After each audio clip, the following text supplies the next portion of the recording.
Viewers, welcome to metro style. வீடியோக்குள்ள போறதுக்கு முன்னாடி மெட்ரா ஸ்டைலை சப்ஸ்கிரைப் பண்ணாதவங்க சப்ஸ்கிரைப் பண்ணிட்டு கொஞ்சம் சப்போர்ட் பண்ணுங்க. வாங்க வீடியோக்குள்ள போகலாமா? கார்த்திகை ரேவதி சீரியல்ல என்ன நடந்துட்டு இருக்குன்னு பார்க்கலாமா? ரொம்ப பரபரப்பான விஷயமே நடக்க போகுதுன்னு சொல்லலாம். இதுவும் நம்ம சந்திரகலாவோட பிளான் தான். என்னன்னு பார்க்கலாமா?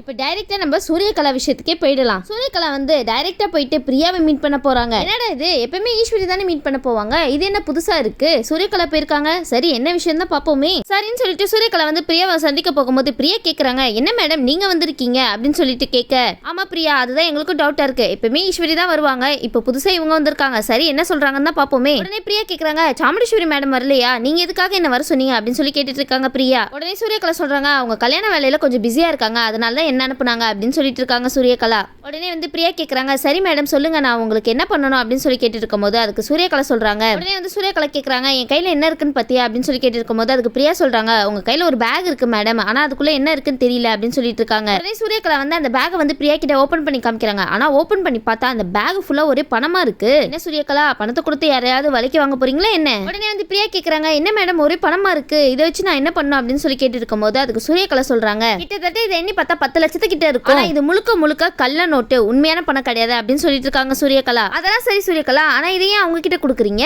சூரியகலா சொல்றாங்க, சரி நான் சொல்ல வந்த விஷயத்த சொல்லி முடிச்சிடுறேன், இந்த பணத்தை யாருக்கும் தெரியாம உங்க எம்டி சார் ஆபீஸ்ல போய் நீ வைக்கிற அப்படின்னு சொல்லிட்டு சூரியகலா சொல்றாங்க.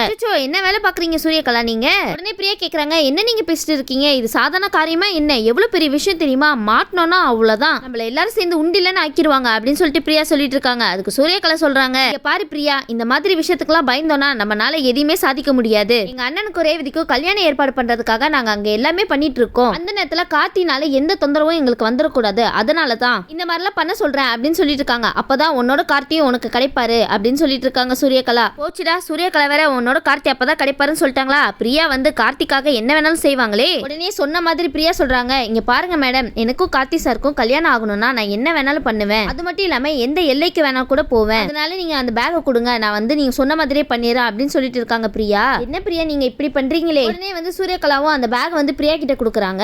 சொல்லிட்டு இந்த பக்கம் ரேவதியும் கார்த்தியும் ஆபீஸ்க்கு வந்துடுறாங்க. உடனே வந்து பிரியாவும் அந்த இடத்துக்கு வராங்க. சரி இந்த பேக்கை வந்து யாருக்கும் தெரியாம நம்ம எங்கேயாவது ஒளிச்சு வச்சிடணும் அப்படின்னு சொல்லிட்டு உடனே பிரியா வந்து சரி இந்த பேக் வந்து இப்ப நம்ம எங்க வைக்கலாம் அப்படின்னு சொல்லிட்டு யோசிச்சுட்டு இருக்கும்போது அங்க ஒரு கபோர்டு பாக்குறாங்க பிரியா. உடனே பிரியா நினைக்கிறாங்க, சரி இதுக்குள்ளதான் நம்ம ஆபீஸ் ஃபைல்லாம் இருக்கும், அதனால இந்த இடம் தான் சரியான இடம் அப்படின்னு சொல்லிட்டு பணத்தை வந்து அந்த இடத்துலயே மறைச்சு வச்சிடறாங்க பிரியா. உடனே வந்து பிரியா நினைக்கிறாங்க, அப்பாடி நம்மள யாரும் பார்க்கல, யாரும் பார்க்காத மாதிரி நம்ம எப்படி உள்ள வந்தோமோ அதே மாதிரி யாரும் பார்க்காத மாதிரி வெளியே போயிடலாம் அப்படின்னு சொல்லிட்டு நைஸா அங்க இருந்து கிளம்பி போயிடுறாங்க பிரியா. பிரியா நீங்க தப்புக்கு மேல தப்பு பண்ணிட்டு இருக்கீங்க, கார்த்திக்கு மட்டும் தெரிஞ்சிச்சு உங்களை உண்டில்லன்னு ஆக்கிடுவாங்க பாத்துக்கோங்க, அப்புறம் இந்த வேலையில மட்டும் இல்ல இந்த உலகத்திலே இல்லாத மாதிரி ஆக்கிடுவாரு பாத்துக்கோங்க. சந்திரகலா சொன்ன பிளானையே சூரியகலா வந்து சூப்பரா பண்ணி முடிச்சிட்டாங்க. அடுத்து சூரியகலா என்ன பண்ணிட்டு இருக்காங்கன்னா சந்திரகலாக்கு தான் கால் பண்றாங்க. இந்த மாதிரி சொல்றாங்க, இங்க பாருங்க ஆன்ட்டி, நீங்க சொன்ன மாதிரியே நான் எல்லா வேலையும் கச்சிதமா முடிச்சிட்டேன், இதுக்கப்புறம் நீங்க என்ன பண்ணணுமோ அந்த வேலையை ஸ்டார்ட் பண்ணிடலாம் அப்படின்னு சொல்லிட்டு சூரியகலா சொல்லிட்டு இருக்காங்க சந்திரகலா கிட்ட. உடனே சந்திரகலாவும் வந்து அதிகாரிங்க கிட்ட கால் பண்ணி சொல்றாங்க, இங்க பாருங்க சார், கார்த்தியோட ஆபீஸ்ல செல்லாத நோட்லாம் பதுக்கி வச்சிருக்காங்க, இப்ப நீங்க போனீங்கன்னா கரெக்டா கையங்களமா புடிச்சிடலாம் அப்படின்னு சொல்லிட்டு இருக்காங்க சந்திரகலா. நான் யாரா இருந்தா உங்களுக்கு என்ன சார் அப்படின்னு சொல்லிட்டு இருக்காங்க சந்திரகலா. சந்திரகலா உங்களுக்கு ரொம்ப தைரியம் தான் அப்படின்னு சொல்லிட்டு சந்திரகலா பட்டுன்னு போனை கட் பண்ணிடுறாங்க.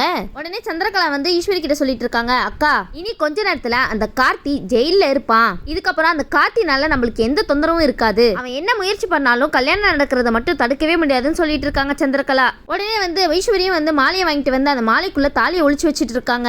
உடனே தாலியை ஒளிச்சு வச்சுட்டு சந்திரகலா கிட்ட கேக்குறாங்க, என்ன சந்திரகலா மாலையில இருக்கிற தாலி ஏதாவது தெரியுதா அப்படின்னு சொல்லி கேட்டுட்டு இருக்காங்க. உடனே வந்து சந்திர சொல்றாங்க, இல்லக்கா சுத்தமா தெரியல அப்படின்னு சொல்லிட்டு இருக்காங்க. உடனே ஈஸ்வரி சொல்றாங்க, இந்த மாலையை மட்டும் ரேவதி கழுத்துல போட்டுட்டாங்கன்னா நான் தைரியமா கெத்தா அவனுக்கு போன் பண்ணி சொல்லுவேன், இந்த மாதிரி என் பொண்ணுக்கு கல்யாணமே நடந்து முடிச்சிருச்சுடா அப்படின்னு சொல்லுவேன் அப்படின்னு சொல்லிட்டு கெத்தா இப்பவே பேசிட்டு இருக்காங்க ஈஸ்வரி. உடனே சந்திரகலா சொல்லுவாங்க, ஆமாக்கா நீ சொல்றதுதான் கண்டிப்பா நடக்க போகுது, கவலைப்படாத அப்படின்னு சொல்லிட்டு இருக்காங்க சந்திரகலா. உடனே இந்த இடத்துல ராஜராஜன், மயில்வாகனம், ரோகிணி இவங்க 3 பேரும் கலந்து பேசிட்டு இருக்காங்க. உடனே மயில்வாகனம் கேக்குறாரு, இவங்க ஆவனா கதவை சாத்திட்டு புது பொண்ணு மாதிரி குசுகுசுன்னு பேசிட்டே இருக்காங்களே அப்படின்னு சொல்லிட்டு மயில்வாகனம் கலாச்சிட்டு இருக்காரு. உடனே வந்து ரோகிணி சொல்றாங்க, ஆக மொத்தத்துல ஏதோ தப்பு நடக்கிற மாதிரி தெரியுது, ஆனா இவங்க எல்லாம் என்ன பண்ண போறாங்கன்னா எங்களுக்கு புரியல அப்படின்னு சொல்லிட்டு இருக்காங்க. உடனே ராஜராஜன் சொல்றாங்க, இந்த விஷயத்த பத்தி நம்ம மாப்பிள்ளைகிட்டயும் சொல்லியாச்சு, ஆனா என்ன பண்றது, என்ன பண்ண போறாங்கன்னே தெரியலையே அப்படின்னு சொல்லிட்டு இருக்கும் போது அதுக்கு வந்து மயில்வாகனம் சொல்றாங்க, ஆமா மாமா நீங்க சொல்றது கரெக்ட் தான், இவங்க எல்லாம் ஏன் இப்படி பண்ணிட்டு இருக்காங்கன்னே தெரியல, ஈஸ்வரியத்தை சும்மாவே ஜாலியா ஆடுவாங்க. இப்ப சொல்லவே வேணும், சந்திரகலா வந்ததும் ரொம்ப ஓவரா தான் ஆட்ட போடுறாங்க. நம்ம கார்த்தி பாவம், அவர் எவ்வளவு நல்லவரா இருக்காரு, ஆனா இவங்களுக்கு ஏன் இதெல்லாம் புரிய மாட்டேங்குது அப்படின்னு சொல்லிட்டு இருக்காரு மயில்வாகனம். ஏன் மயில்வாகனம், புரியுறவங்களுக்கு புரியும், புரியாதவங்களுக்கு நம்ம என்ன சொன்னாலும் புரியாதுதான். இவங்க பழைய விஷயத்தெல்லாம் மனசுல வச்சுட்டு எல்லாத்துக்கும் உங்க அப்பா அம்மா தான் காரணம் அப்படின்னு சொல்லிட்டு பழி வாங்கணும்னே சொல்லிட்டு இருக்காங்களே.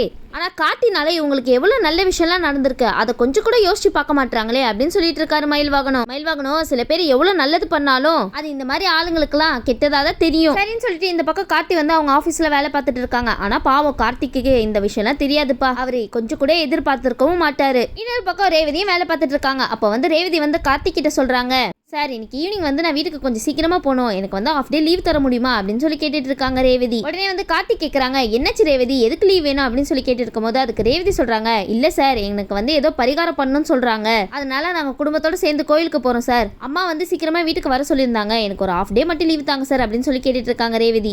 நீங்க கேட்ட ஆஃப் டே என்ன, ஃபுல் டே கூட லீவ் தருவாரு. உடனே கார்த்திக் கேட்கறாங்க, என்ன பரிகாரம் அப்படின்னு சொல்லி கேட்டு இருக்கும் போது அதுக்கு ரேவதி சொல்றாங்க, இல்ல சார் ஏதோ மாலை தோஷமா, அதனால ஜோசியர் வந்து பரிகாரம் பண்ணணும்னு சொல்லியிருக்காரு, அதை பத்தி எனக்கு இன்னும் கிளியரா தெரியல சார் அப்படின்னு சொல்லிட்டு இருக்காங்க ரேவதி. ஆனா அம்மா மட்டும் லேட் பண்ணாம வந்துடும் சொல்லிருக்காங்க சார் அப்படின்னு சொல்லிட்டு இருக்கும் போது அதுக்கு கார்த்தி சொல்றாங்க, சரி ரேவதி நீங்க சீக்கிரமா போலாம் அப்படின்னு சொல்றாரு. கார்த்தி வேணா பர்மிஷன் கொடுக்காதீங்க, அப்புறம் அதுவே உங்களுக்கு பெரிய பிரச்சனையா வந்து முடிஞ்சிரும். உடனே கார்த்தி வந்து ரேவதி சொன்னதை யோசிச்சு பார்த்துட்டு இருக்காரு. இந்த மாதிரி ஏற்கனவே மயில்வாகனம் சொல்லியிருந்தாங்க, ஏதோ பிரச்சனை இருக்கிற மாதிரி தோணுது. உடனே ரேவதி எனக்கு லீவ் வேணும், ஏதோ தோஷம் இருக்கு அப்படின்னா சொல்றாங்க, கண்டிப்பா இதுல ஏதோ பிரச்சனை இருக்கு அப்படின்னு சொல்லி நினைச்சிட்டு இருக்காரு கார்த்தி. ஆமா கார்த்தி, ரொம்ப பெரிய பிரச்சனை இருக்கு. உடனே வந்து நம்ம பிரியாவை தான் காமிக்கிறாங்க. பிரியா வந்து அங்க நடக்கிறதெல்லாம் பார்த்துட்டு இருக்கிறது தான் அவங்களுக்கு வேலையே. ரேவதி வந்து கார்த்தி கிட்ட பேசிட்டு வந்ததை பார்த்துட்டு இருக்காங்க பிரியா. உடனே பிரியா நினைக்கிறாங்க, பேசு, உனக்கு எவ்வளவு வேணுமோ பேசிக்கோ, இதோட உங்க கதை முடிஞ்சது அப்படின்னு சொல்லிட்டு இருக்காங்க பிரியா. யாரோட கதை முடிய போகுதுன்னு இப்ப கொஞ்ச நேரத்துல தெரிஞ்சிடும். இன்னொரு பக்கம் ரேவதி வந்து ஏதோ ஒரு ஃபைல் வந்து காணான்னு சொல்லிட்டு தேடுறதுக்காக அந்த கபோர்டு ஓபன் பண்ணி பார்த்துட்டு இருக்காங்க. ரேவதி வந்து அந்த பேக பாக்குறாங்க. அந்த பேகுக்குள்ள கட்டுக்கட்டா பணம் இருக்கிறதையும் பாக்குறாங்க. உடனே ரேவதிக்கு வந்து டவுட் வருது, ஏன் இங்க இவ்வளவு பணம் வச்சிருக்காங்க, எம்டி சார் வந்து இந்த மாதிரிலாம் பணத்தை வைக்க மாட்டாரே, எனக்கு என்னவோ இதுல ரொம்ப பெரிய டவுட்டா இருக்கு அப்படின்னு சொல்லி நினைச்சிட்டு இருக்காங்க ரேவதி. உடனே ரேவதி வந்து யோசிச்சுட்டே வெளியே வராங்க. என்னடா இது திடீர்னு எப்படி இவ்வளவு பணம் வந்து இங்க வந்துச்சு அப்படின்னு சொல்லிட்டு யோசிச்சுட்டே வராங்க ரேவதி. உடனே வந்து கார்த்தியோட ஆபீஸ்க்கு அந்த அதிகாரிகளும் வந்துடுறாங்க. உடனே வந்து கார்த்தி வந்து சொல்றாங்க, என்ன சார் என்னாச்சு திடீர்னு இங்க வந்திருக்கீங்க அப்படின்னு சொல்லி கேட்டு இருக்கும் போது அதுக்கு அந்த அதிகாரிங்க சொல்றாங்க, இங்க பாருங்க கார்த்தி சார், உங்க ஆபீஸ்ல பணத்தை மறைச்சு வச்சிருக்கிறதா எங்களுக்கு தகவல் வந்திருக்கு, அதனால உங்க ஆபீஸ் ஃபுல்லா நாங்க செக் பண்ண போறோம், ப்ளீஸ் நீங்க உட்காருங்க அப்படின்னு சொல்லிட்டு இருக்காங்க அதிகாரிங்க. உடனே வந்து கார்த்தி சொல்றாரு, சார் உங்களுக்கு தான் என்ன பத்தி தெரியும்ல அப்படின்னு சொல்லி கேட்டு இருக்கும் போது அதுக்கு வந்து அந்த அதிகாரிங்க சொல்றாங்க, சார் உங்களை பத்தி எங்களுக்கு நல்லாவே தெரியும், ஆனா எங்களோட வேலையை நாங்க பார்த்து தானே ஆகணும் அப்படின்னு சொல்லிட்டு இருக்காங்க அந்த அதிகாரிங்க. உடனே கார்த்தி வந்து இந்த விஷயம்லாம் தெரியாம நீங்க வந்து தாராளமா செக் பண்ணிக்கலாம் அப்படின்னு சொல்லிட்டு இருக்காங்க கார்த்தி. அச்சோ என்ன நடக்க போகுதுன்னு தெரியலையே. உடனே பிரியா வந்து அதிகாரிங்களா வந்துட்டாங்களா, இப்பதான் எனக்கு சந்தோஷமா இருக்கா அப்படின்னு சொல்லிட்டு ரொம்ப சந்தோஷப்பட்டுட்டு இருக்காங்க.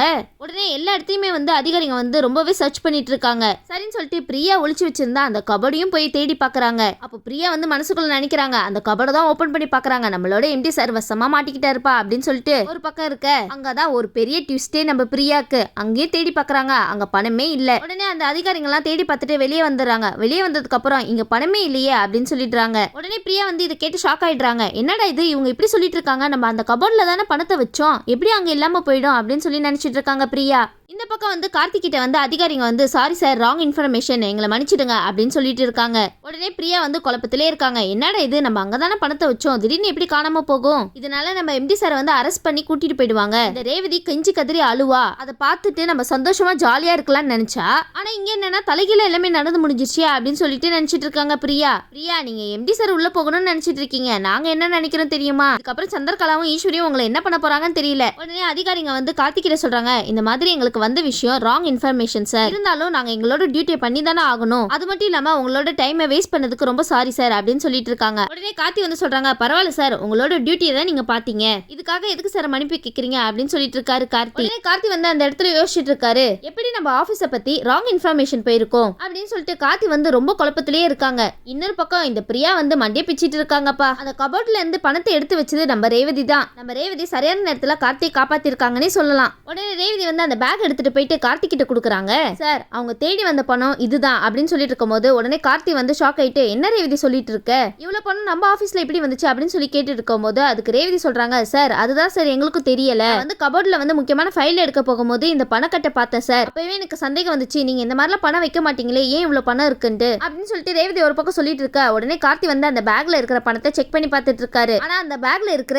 எல்லா பணமே வந்து செல்லாத பணம். உடனே கார்த்தி வந்து இதை பார்த்துட்டு வந்து ரொம்ப குழப்பத்துல இருக்காங்க, இது எதுவுமே ஆபீஸ்ல இல்லாத காசு, ஆனா இது எப்படி நம்ம ஆபீஸ்க்குள்ள வந்துச்சு தெரியலையே அப்படின்னு சொல்லிட்டு இருக்காரு கார்த்தி. இதை கேட்டு ரேவதியும் அதிர்ச்சி அடைறாங்க. உடனே வந்து கார்த்தி வந்து ரேவதி கிட்ட சொல்றாங்க, நீங்க வந்து எனக்கு ரொம்ப பெரிய ஹெல்ப் பண்ணிருக்கீங்க. இந்த அமௌண்ட் மட்டும் நீங்க ஃபர்ஸ்டே பார்த்து எடுத்து வைக்காம இருந்திருந்தா இப்போ இங்க என்ன நடந்திருக்குன்னே தெரியல அப்படின்னு சொல்லிட்டு இருக்காங்க கார்த்தி. ஆனா இந்த விஷயத்தை யார் பண்ணாங்கன்னு தெரியல அப்படின்னு சொல்லிட்டு இருக்காரு கார்த்தி. கார்த்தி வேற யார் பண்ணிருப்பா, இல்ல அந்த பிரியா தான். முதல்ல அவங்கள அந்த ஆபீஸ்ல இருந்து அடிச்சு துரத்துங்க, அப்பதான் எல்லாம் கரெக்டா வரும். உடனே கார்த்தி சொல்றாரு, நம்ம ஆபீஸ்ல இப்ப கொஞ்ச நாளா ரொம்ப தப்பு நடக்குது, அதனாலதான் யாருக்கும் தெரியாம சிசிடிவி கேமரா வச்சிருக்கேன் அப்படின்னு சொல்லிட்டு கார்த்தி ஒரு பெரிய குண்டா தூக்கி போடுறாரு. இங்க பிரியா அதான் ஒளிஞ்சு நின்று கேட்டுட்டு இருப்பாங்களே, இதோ சொல்லல ஒளிஞ்சு நின்று கேட்டுட்டு இருக்காங்கல்ல. உடனே பிரியா வந்து இதெல்லாம் கேட்டுட்டு, ஐயோ என்னது நம்மளுக்கே தெரியாம கேமரா வச்சிருக்காங்களா, எங்கடா அது அப்படின்னு சொல்லிட்டு இருக்காங்க. இது வரைக்கும் நம்ம ஆபீஸ்ல சிசிடிவி கேமராவே இல்ல, ஆனா இவர் எப்போ வந்து இந்த சிசிடிவி கேமராவை ஃபிக்ஸ் பண்ணாங்கன்னு தெரியலையே அப்படின்னு சொல்லிட்டு இருக்காங்க பிரியா. உங்களை மாதிரி ஆளுங்க இருக்கிறதுனாலதான் சிசிடிவி கேமராவே வைக்கிறது பிரியா. உடனே வந்து பிரியா நினைக்கிறாங்க, போச்சு நம்ம கையங்களுமா மாட்டிக்கிட்டோம்னு நினைக்கிறேன் அப்படின்னு சொல்லிட்டு இருக்கும்போது உடனே கார்த்தி சொல்றாங்க, சரி நம்ம இப்பவே வந்து அந்த சிசிடிவி ஃபுட்டேஜை வந்து பார்க்கலாம் அப்படின்னு சொல்லிட்டு இருக்காரு கார்த்தி. போங்க கார்த்தி போங்க, சீக்கிரம் பார்த்துட்டு அவங்கள முதல்ல வெளியே அனுப்புங்க, அப்பதான் அந்த ஆஃபீஸே உருப்படும். உடனே சிசிடிவி கேமரா ஃபுட்டேஜ் இருக்கிற இடத்துக்கு போறாங்க. நம்ம கார்த்தி, ரேவதி அப்புறம் பீட்டர் 3 பேருமே போறாங்க. ஃபுட்டேஜ் பார்த்துட்டு இது பண்ணது பிரியான்னு தெரிய வருது. பிரியா நல்லா வசமா மாட்டிக்கிட்டீங்க போங்க, இனி அந்த கடவுளே வந்தாலும் உங்களை காப்பாற்ற முடியாது கார்த்தி கிட்ட இருந்து. உடனே வந்து கார்த்தி வந்து பிரியா வந்து அந்த கபோர்ட்ல பணத்தை வைக்கிறது எல்லாத்தையும் பார்த்துட்டு ரொம்பவே ஷாக் ஆகுறாங்க. உடனே ரேவதி வந்து எம்டி சாரை பார்த்து, என்ன சார் இவதான் இந்த வேலையை பண்ணி வச்சிருக்காளா அப்படின்னு சொல்லி கேட்டுட்டு இருக்காங்க. உடனே வந்து பீட்டரும், என்ன கார்த்தி இந்த பிரச்சனைக்கு பின்னாடி இருக்கிறது இவதானா, அப்பவே இவளை வந்து ஆபீஸை விட்டு வெளியே அனுப்புன்னு சொன்ன, நீ தான் கேட்கவே இல்லை அப்படின்னு சொல்லிட்டு இருக்காரு பீட்டர். உடனே கார்த்தி வந்து அந்த இடத்துல புரிஞ்சுக்கிறாரு, இதுக்கு பின்னாடி இருக்கிறது கண்டிப்பா ஈஸ்வரி அத்தையா தான் இருக்கும், ஆனா நம்ம ரேவதி இங்க இருக்கா, அதனால எதுவும் சொல்லிக்க வேணாம் அப்படின்னு சொல்லிட்டு அமைதியா இருக்காரு கார்த்தி. உடனே வந்து கார்த்தி சொல்றாங்க, சரி ரேவதி நீங்க வந்து ஈவினிங் வந்து கோயிலுக்கு போகணும்னு சொன்னீங்கல்ல, நீங்க கிளம்புங்க, இந்த வேலையை நான் பாத்துக்கிறேன் அப்படின்னு சொல்லிட்டு இருக்காரு கார்த்தி. உடனே ரேவதி சொல்றாங்க, இல்ல சார் இந்த பிரியா வந்து இவ்வளவு மோசமா நடந்துப்பான்னு நான் கொஞ்சம் கூட எதிர்பார்க்கவே இல்லை, அதனால நான் இங்கே இருக்கேன் சார் அப்படின்னு சொல்லிட்டு இருக்காங்க ரேவதி. உடனே கார்த்தி சொல்றாரு, இல்ல நான் பாத்துக்கிறேன் நீங்க கிளம்புங்க அப்படின்னு சொல்றாரு கார்த்தி. ரேவதி நீங்க கிளம்புங்க, நீங்க கிளம்புனாதான் கார்த்தி வந்து லெஃப்ட் ரைட் வாங்க முடியும் பிரியாவை. உடனே வந்து ரேவதி வந்து சரி சார் நீங்க பாத்துக்கோங்க அப்படின்னு சொல்லிட்டு கிளம்புறாங்க. உடனே வந்து ரேவதி வந்து பிரியாவை பார்த்து முறைச்சிட்டே போயிட்டு இருக்காங்க. சரின்னு சொல்லிட்டு ரேவதி கிளம்புனதுக்கு அப்புறம் பீட்டர் வந்து, பிரியா உங்களை எம்டி சார் கூப்பிடுறாங்க கொஞ்சம் வரீங்களா அப்படின்னு சொல்லி கூப்பிடுறாரு பீட்டர். உடனே பிரியாவும் போறாங்க. கார்த்தி வந்து இந்த ஆதாரத்தை எல்லாம் காமிச்சிட்டு இருக்காங்க பிரியா கிட்ட. என்னது பிரியா இதெல்லாம் அப்படின்னு சொல்லி கேட்டுட்டு இருக்கும்போது உடனே பிரியா வந்து, கார்த்தி சார் என்ன மன்னிச்சிருங்க அப்படின்னு சொல்லிட்டு கதறி அழுதுட்டு இருக்காங்க. இப்ப அழுது என்ன பிரயோஜனம், பண்றதுக்கு முன்னாடி யோசிச்சிருக்கணுமே. உடனே பீட்டர் கேக்குறாங்க, அப்போ நான் இது வரைக்கும் இந்த ஆபீஸ்ல நடந்த பிரச்சனைக்கு எல்லாமே நீதான் காரணமா அப்படின்னு சொல்லி கேட்டுட்டு இருக்காங்க பீட்டர். அன்னைக்கு கார்த்தி லிஃப்ட்ல மாட்டினது, ரேவதிக்கு லவ் லெட்டர் எழுதுனது எல்லாமே நீதானே அப்படின்னு சொல்லி கேட்டுட்டு இருக்காரு பீட்டர். பீட்டர் சூப்பர் நல்லா கேளுங்க. உடனே வந்து கார்த்தி சொல்றாங்க, சொல்லு உங்ககிட்ட தான் கேட்கிறேன், எதுக்காக இந்த மாதிரி பண்ண அப்படின்னு சொல்லி கேட்டு இருக்கும் போது பிரியா வந்து, சார் என்ன மன்னிச்சிருங்க சார் அப்படின்னு சொல்லிட்டு கார்த்தியோட காலை பிடிச்சி கதறி அழுதுட்டு இருக்காங்கப்பா. கார்த்தி அவங்க அப்படிதான் நடிப்பாங்க, சும்மா மட்டும் விட்டுறாதீங்க. உடனே பிரியா வந்து அந்த இடத்துல எல்லா உண்மையும் சொல்லிடுறாங்க. இதுக்கு பின்னாடி இருக்கிறது சாமுண்டீஸ்வரி ஆண்டி தான் சார் அப்படின்னு சொல்லிடுறாங்க. இந்த விஷயம் தான் நம்ம கார்த்திக்கு ஆல்ரெடி தெரியுமே, இருந்தாலும் உங்க வாயிலே சொல்ல வைக்கணும்னு தான் கார்த்தியோட பிளானே. உடனே கார்த்தி கேக்குறாங்க, உனக்கும் அவங்களுக்கும் என்ன சம்பந்தம் அப்படின்னு சொல்லி கேட்டுட்டு இருக்காங்க. உடனே பிரியா சொல்றாங்க, ஏன்னா நான் உங்களை விரும்புறேன் சார், அதனாலதான் இந்த மாதிரிலாம் பண்ண அப்படின்னு சொல்லிடுறாங்க. என்ன பிரியா டப்புன்னு போட்டு உடைச்சிட்டீங்க. சரி இதை கேட்ட கார்த்தி அடுத்து என்ன முடிவு எடுக்கிறாருன்னு நெக்ஸ்ட் எபிசோட்ல வெயிட் பண்ணி பார்க்கலாம். இந்த வீடியோ உங்களுக்கு பிடிச்சிருந்துச்சுன்னா மறக்காம மெட்ரா ஸ்டைல லைக் பண்ணுங்க, ஷேர் பண்ணுங்க, சப்ஸ்கிரைப் பண்ணிடுங்க. தேங்க்யூ.